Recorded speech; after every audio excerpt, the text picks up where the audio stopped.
नमस्कार दोस्तों, एक बार फिर से आप लोग का स्वागत है करंट अफेयर्स के इस सेक्शन में। दोस्तों, यहाँ पर हम लोग चर्चा करते हैं बहुत सारी जो ताज़ा तरीन घटनाएं होते हैं, खासतौर से जो द हिंदू से आए होते हैं उन पर हम चर्चा करते हैं।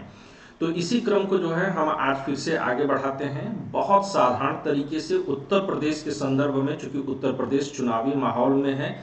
बहुत सारी जो है घटनाएं चल रही हैं, बहुत सारे उत्तर प्रदेश को लेकर के दावे किए जा रहे हैं। तो ये जो सेक्शन में लेकर के आ रहा हूँ, ये यूपीएससी के एग्जामिनेशन के लिए जरूरी है, प्रीलिम्स के लिए जरूरी है, मेंस के लिए जरूरी है, इंडियन सोसाइटी के लिए जरूरी है, सोशल इश्यूज के लिए, सोशल जस्टिस के लिए जरूरी है, सोशल इश्यूज के लिए भी जरूरी है, ये पॉलिटी के लिए भी जरूरी है, ये आपके जो है एसए के लिए भी जरूरी है, ये आपके इंटरव्यू के लिए भी जरूरी होगा, यूपी पीसीएस के एग्जामिनेशन को देने जा रहे हैं तो ये वहाँ के लिए भी जरूरी होगा। तो ये सेक्शन अगर मैं कहूँ तो ईमानदारी से तो बहुत इंपॉर्टेंट है, हर एक जगह पर लगभग इसकी ज़रूरत आपको पड़ेगी। साथ में एक अच्छा मतदाता बनने के लिए भी इस सेक्शन की ज़रूरत है, क्योंकि जब तक आप अपने उत्तर प्रदेश को जानेंगे नहीं तब तक आप वोट कर नहीं सकते हैं। सबसे बड़ी बात है कि अलग अलग जो है जगहों पर अलग अलग दावे किए जा रहे हैं। यहाँ पर मैं जो भी आंकड़े रखूंगा वो सरकार के दिए हुए, उनकी तमाम एजेंसीज के दिए हुए आंकड़े हैं। कुछ आंकड़े आरबीआई के लेकर के चलूंगा मैं, कुछ जो है नेशनल फैमिली हेल्थ सर्वे के लिए लेकर के चलूंगा, कुछ आंकड़े जो है एनएसएसओ के लेकर के चलूंगा, और बड़े साधारण और सिंपल तरीके से मैं उसे समझाने की कोशिश करूंगा। बातचीत को बहुत लंबा खींचने के मूड में करते ही नहीं हूँ। तो आइए सीधे सीधे जो है मुद्दे पर बात करते हैं। आंकड़ों से संबंधित सारी बातें हैं, इसलिए समझने के लिए थोड़ा सा आपको भी जो है इसमें एक्टिवली जो है पार्टिसिपेट करना पड़ेगा। आंकड़ों की नज़र में उत्तर प्रदेश कैसा है, अगर देखें तो सबसे पहले जो है मानव विकास सूचकांक के लिहाज से बात करें तो मानव विकास सूचकांक में ये देखिए 2019 का आंकड़ा हमारे पास है, और ये 36 राज्य और केंद्र शासित प्रदेश का जो है आंकड़ा लिया गया था, और 36 में से उत्तर प्रदेश नीचे से जो है दूसरे पावदान पर यानी कि 35वें स्थान पर रहा है। तो बहुत बुरी जो है मानव विकास सूचकांक में उत्तर प्रदेश की स्थिति है। अगर हम ये बात कहें कि एनेमिक कितने बच्चे हैं, एनेमिक होने के ये सारे आंकड़े जो है द हिंदू में 3 दिन पहले के आए हुए थे, तो मैंने वहाँ से ही जो है उठाए हैं। तो हिंदू को जो है, द हिंदू को जो है धन्यवाद कहते हुए और ये मैं जो आपके सामने प्रस्तुत कर रहा हूँ। अगर हम कहें कि बच्चों की उम्र जो 6 महीने से लेकर के 60 महीने की यानी कि 6 महीने से लेकर के 5 वर्ष के बीच में है, उनमें एनेमिक होने की यानी कि रक्ताल्पता यानी कि खून की कमी के बारे में अगर बात करें तो एक बार फिर ये आंकड़ा 2021 तक का आंकड़ा हमारे सामने है। नेशनल फैमिली हेल्थ सर्वे, राष्ट्रीय परिवार स्वास्थ्य सर्वेक्षण के 5वें दौर के जो है ये आंकड़े हैं, 2021 तक का इसमें शामिल किया गया है। और 36 राज्य और केंद्र शासित प्रदेशों में से जो है उत्तर प्रदेश 20वें स्थान पर है। यानी कि हम ये कह सकते हैं कि तमाम राज्यों के मध्य में जो है ये लगभग बीच में आता है। हालांकि स्थिति जो है ये भी जो है स्वीकार्य नहीं होनी चाहिए। और जब आप वोट करने जाएं तो आप मंदिर मस्जिद के नाम पर, हिंदू मुसलमान के नाम पर वोट मत करिए, इस देश के भविष्य के नाम पर अपने लिए वोट करिए। और एग्जामिनेशन के लिहाज से तो ये बहुत ज़रूरी है। Gross enrolment ratio in higher secondary यानी कि उच्च माध्यमिक स्कूलों में बात करें अगर हम, कि ये जो आपके जो है 10वीं तक में, 9वीं 10वीं के लिए जो है अगर हम बात करें तो 2019 से 2020 तक का डेटा है। इसमें जो है सभी जो है 37 राज्य और केंद्र शासित प्रदेश का ये डेटा लिया गया है। उत्तर प्रदेश की स्थिति कहाँ है? उत्तर प्रदेश फिर नीचे से जो है मिलता है, 24वें स्थान पर है। तो ये प्रतिशतता के हिसाब से बहुत खराब है। अगर हम ये देखें तो ये आपको जो है कहाँ पर जो है आंकड़ा मिलता है, ये करीबन जो है 50% से भी जो है कम है। यानी कि ये उनका आंकड़ा दिया जाता है कि जो बच्चे इस उम्र में हैं कि उनको जो है 9वीं 10वीं में एडमिशन मिलना चाहिए, लेकिन वहाँ पर उनका एडमिशन नहीं है, तो ये उनके लिए जो है ये आंकड़ा दिया गया है। लाइफ एक्सपेक्टेंसी एट बर्थ यानी कि जीवन प्रत्याशा कितनी होनी चाहिए, 2014-2018 के मध्य में जो है ये आंकड़े जुटाए गए हैं। तो इसमें जो है आप कह लीजिए कि दोनों ही सरकारें शामिल नहीं होंगी। 22 राज्य और केंद्र शासित प्रदेशों में जीवन प्रत्याशा जो है वह हम 22 में से नीचे से दूसरे पावदान पर यानी कि 21वें पर हैं, और हमारी जो जीवन प्रत्याशा है वो लगभग 65 वर्ष के आसपास की है। तो बहुत बुरी स्थिति है जीवन प्रत्याशा। इसका मतलब कि स्वास्थ्य सुविधाएं, आपने शिक्षा भी देखा, स्वास्थ्य भी देखा, दोनों में हम बहुत कमजोर हैं। अगर हम गरीबी दर के बारे में बात करें तो हमारे पास 2011-12 के आंकड़े हैं, और इसमें जो है 35 केंद्र शासित और राज्यों के जो है आंकड़ों में जो है हमारा 17वां स्थान है, यानी कि फिर भी थोड़ा सही है। हालांकि अगर अभी कोरोना पीरियड में कहा जाए तो ये आंकड़े बहुत बुरे हुए हैं। इसी तरह से अगर हम कहें कि कितने स्कूल ऐसे हैं जहां पर कि पानी और बिजली जैसी बुनियादी सुविधाएं हैं, 2020 का आंकड़ा दिया गया है 37 राज्य और केंद्र शासित प्रदेशों में उत्तर प्रदेश की स्थिति एक बार फिर बहुत बुरी है, और ये जो है 27वें स्थान पर यहाँ पर बैठती है। तो ये बहुत बहुत बुरी स्थिति उत्तर प्रदेश की है। अगर हम कहें कि इन्फेंट मॉर्टेलिटी रेट के बारे में बात करें, यानी कि नवजात शिशुओं में जो है के मृत्यु दर के बारे में बात करें या शिशु मृत्यु दर के बारे में बात करें, एक बार फिर से जो है नेशनल फैमिली हेल्थ सर्वे के 5वें दौर के आंकड़े हैं 2019-21 के बीच में ये जो लिए गए थे, 35 राज्य और केंद्र शासित प्रदेश के बीच में है। यहाँ पर यह भी स्पष्ट कर देना आवश्यक है कि नवजात शिशु मृत्यु दर किसे कहते हैं, 1000 जो जीवित जन्मे हुए बच्चे हैं उनमें से कितने बच्चों की मृत्यु हो जाती है, इस पर अगर देखें तो 35 राज्य और केंद्र शासित प्रदेश के जो आंकड़े जुटाए गए थे, उत्तर प्रदेश सबसे नीचे के स्थान पर है, यानी कि 35वें स्थान पर है। ये बड़ी ही शर्मनाक स्थिति है। चाहे आप धर्म के जो है गर्व करते हो, चाहे राष्ट्र का गर्व करते हो, चाहे जाति का गर्व करते हो, ये बहुत संवेदनशील मुद्दा है। और मुझे यहीं पर जो है सबसे अधिक आश्चर्य होता है कि इस देश में बच्चे मर रहे हैं, नवजात शिशु मर रहे हैं, सबसे बुरा हम जो है पूरे देश में कर रहे हैं, लेकिन इसके बावजूद भी ये चुनाव का मुद्दा क्यों नहीं बन पाता है। Per capita net state domestic product के बारे में बात करें तो एट करंट प्राइसेस, चालू जो है मूल्यों पर जो है ये 2019-20 के बीच में जो है 32 राज्य और केंद्र शासित प्रदेशों के बीच में जो है हम 31वें नंबर पर हैं, यानी कि सकल घरेलू राज्य उत्पाद या सकल राज्य घरेलू उत्पाद के बारे में बात करें प्रति व्यक्ति के हिसाब से लें चालू कीमतों पर, तो 2019-20 के आंकड़ों में जो है 32 में से हम 31वें स्थान पर हैं, यानी कि हमारे प्रदेश में, उत्तर प्रदेश में उत्पादन की स्थिति बहुत खराब है, प्रोडक्शन की स्थिति बहुत खराब है। ये 2020 तक के आंकड़े हैं। जाहिर सी बात है कि 2020-21 से लेकर के 22 तक के बीच में कोरोना का पीरियड रहा, तो जिसकी वजह से प्रोडक्शन की स्थिति और गिरी है, कोई नई फैक्ट्रीज वगैरह नहीं लगी हैं, कुटीर उद्योगों पर भी बड़ी भयंकर मार पड़ी है, यानी कि यह 32 ये सुधारा नहीं होगा, तो यह और बुरी स्थिति के रूप में आप इसको देख सकते हैं। अगर हम ये बात करें कि सेकेंडरी लेवल पर जो है वो ट्रेंड टीचर्स की उपलब्धता कितनी है, तो ये 2015-16 के आंकड़े हमारे पास हैं, जिसमें से कि 37 राज्य और केंद्र शासित प्रदेशों के जो है आंकड़े लिए गए हैं, और उत्तर प्रदेश एक बार फिर नीचे से जो है आता है, 30वें नंबर पर आता है, यानी कि एक बार फिर स्थिति जो है उत्तर प्रदेश की बहुत बुरी है, बहुत बुरी है अगर हम उत्तर प्रदेश के बारे में बात करें। और ये इस लिहाज से भी है कि पिछले कुछ समय से अगर आपने देखा है कि टीचर्स वगैरह की कोई बड़ी वैकेंसी नहीं आई है, जबकि हर साल बहुत सारे टीचर या तो रिटायर हो जाते हैं, या फिर कोरोना के दौरान जब पंचायत में इनकी ड्यूटी लगी थी तो कितने टीचर जो है मृत्यु के गाल में समा गए।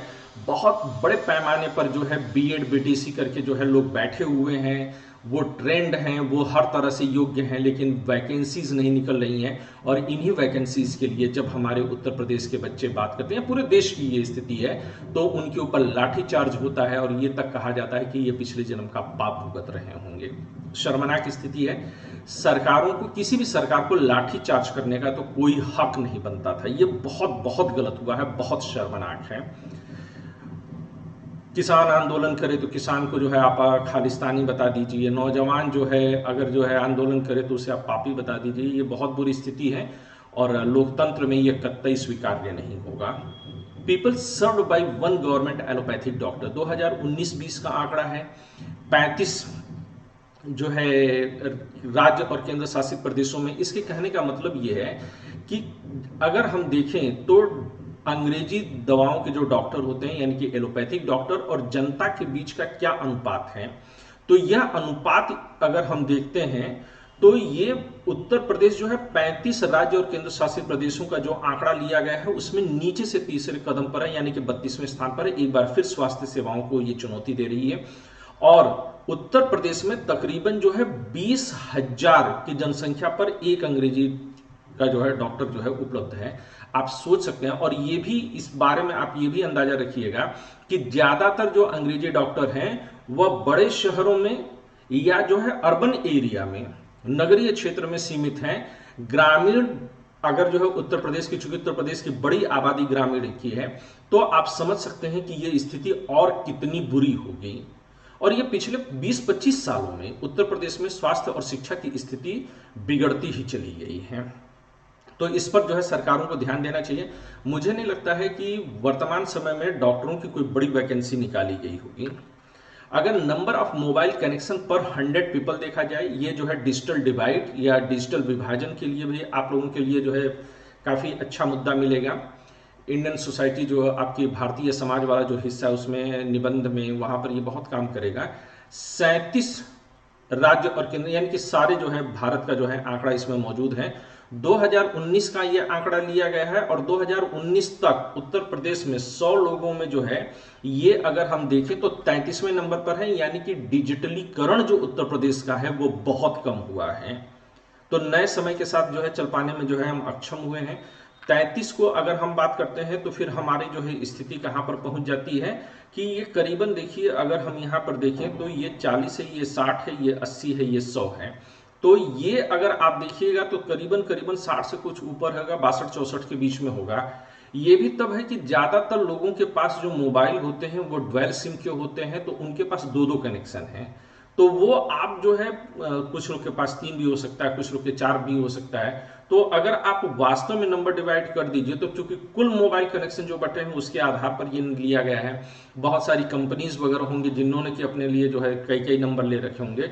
तो आप ये मान करके चल सकते हैं कि उत्तर प्रदेश में 30% से ज्यादा लोगों के पास मोबाइल कनेक्शन नहीं है, और उस 30% में भी अभी भी ग्रामीण क्षेत्रों में जो है 2G और 3G का ही जो है कनेक्शन चल रहा है। 4G भी ढंग से काम नहीं करता है। इसके अलावा आप इसमें जो है डिजिटलीकरण में इस बात को भी समझिएगा कि बहुत सारे लोगों के पास जो कि निम्न आय वर्ग के लोग हैं उनके पास वो स्मार्टफोन नहीं है जिसमें कि इंटरनेट काम करता हो। तो अगर हम इंटरनेट की उपलब्धता देखें, चूंकि डिजिटलीकरण के बारे में बात हो रही है, ऑनलाइन पेमेंट के बारे में बात होती है, ऑनलाइन बैंकिंग के बारे में होती है, सुविधाओं को ऑनलाइन लेने के, और कोरोना काल में ज्यादातर ऑफिस या तो बंद रहते हैं या बिल्कुल नॉन फंक्शनिंग रहते हैं। तो आप समझ सकते हैं कि जो गरीब इंसान होगा वो पूरी तरह से, और उत्तर प्रदेश की बड़ी आबादी गरीब है, तो वो जो है कहीं ना कहीं फिर कतई जो है सुविधाओं का लाभ नहीं ले सकती है। हालांकि बड़े पैमाने पर अखिलेश यादव की गवर्नमेंट और इसके बाद जो है वर्तमान में योगी गवर्नमेंट, हालांकि योगी गवर्नमेंट ने बहुत बाद में शुरू किया, शुरू में उन्होंने जो फ्री लैपटॉप की जो है आलोचना की थी, लेकिन अब वो मोबाइल और लैपटॉप दे रहे हैं। तो अगर मोबाइल और लैपटॉप दे रहे हैं तो साथ में ही पूरे उत्तर प्रदेश में को जो है वाईफाई कनेक्शन से जो है फ्री वाईफाई कनेक्शन से जोड़ा जाना चाहिए, जिस पर बड़ा खर्च है होना चाहिए। लेकिन ये अगर देखा जाए कि पंचायती राज में कितनी सीट जो है महिलाओं के जरिए जो है सुरक्षित की गई हैं या कितनी महिलाएं हैं, तो 33 राज्य और केंद्र शासित प्रदेशों में उत्तर प्रदेश फिर बहुत पिछड़ा हुआ है, 29 है। यहां पर यह भी याद रखिएगा कि पंचायती राज में 33% सीट जो है वह महिलाओं के लिए जो है संवैधानिक प्रावधान की पूरे देश में जो है मिलनी चाहिए। अब बहुत सारे प्रदेश इसमें जो है बिहार वास्तव में काबिल तारीफ काम करता है कि जब बिहार में वो 50% से भी ज्यादा आरक्षण दे दिया गया है। बहुत सारे जो है राज्यों ने जो है अपने यहाँ पंचायती राज में 50% से ज्यादा आरक्षण दिया। उत्तर प्रदेश में अभी भी 1/3 ही है। तो यहाँ पर भी पंचायती राज में रिजर्वेशन के ऊपर बहुत कम काम हुआ है। हमें रिजर्वेशन के कोटा को जो है और ऊपर बढ़ाने की जरूरत है। हालांकि संसद में एक प्रस्ताव इस संदर्भ में जो है रखा गया है कि पंचायती राज में महिलाओं का आरक्षण 50% तक बढ़ा दिया जाना चाहिए। इसमें हम कांग्रेस पार्टी को भी जो है भले ही औपचारिकता वो निभा रही हो, लेकिन एक अच्छा है कि जेंडर पॉलिटिक्स की शुरुआत हुई है जिससे कि महिलाओं की संख्या में वृद्धि हो। हालांकि मेरा ये मानना है कि महिलाओं के साथ साथ ये बेहतर होता कि इसी समय जो है LGBTQ ग्रुप जो है उसको भी, ट्रांसजेंडर्स को, LGBT को भी जो है पार्टियां जो है अपनी तरफ से रिजर्वेशन देती, भले ही पूरे प्रदेश में एक ही सीट जो है क्यों ना देती। कम से कम ट्रांसजेंडर्स को, या ट्रांसजेंडर शब्द नहीं सही है, यूनक्स को जो है दिया जाना चाहिए था, जिन्हें कि किन्नर वर्ग बोला जाता है, उन्हें दिया जाना चाहिए था। तो इसे याद रखिएगा। मैटरनल मॉर्टेलिटी रेट हम रेशियो जो है वो कितना है, 2016 से 2018 के आंकड़े हैं। 19 राज्य और केंद्र शासित प्रदेश का आंकड़ा है। सभी बड़े राज्य का जो है आंकड़ा इसमें शामिल है, केंद्र शासित प्रदेश भी, दिल्ली का भी आंकड़ा इसमें शामिल है। तो 19 में से 18वें स्थान पर है। ये मातृ मृत्यु दर है। और मातृ मृत्यु दर कैसे नापा जाता है कि 1 लाख जीवित जन्म पर कितनी माताओं की मृत्यु हुई है, इस आधार पर नापा जाता है। और ये देखिए तो उत्तर प्रदेश में जो है, अगर हम ये देखें तो तकरीबन 1 लाख में 200 माताओं की जो है मृत्यु हो जाती है। तो ये बहुत बुरी स्थिति है। एक सभ्य समाज में, एक विश्व गुरु बनने की चाहत रखने वाले राज्य में अगर माताओं के देश में अगर माताओं की जो है मृत्यु दर को कम नहीं किया जा सकता है तो यह कलंक जैसा है, यह बहुत बुरा है। Share of elected women over total seats in the state legislative assembly, ये एक ऐसा क्षेत्र है जहां पर उत्तर प्रदेश बहुत अच्छा काम करता है।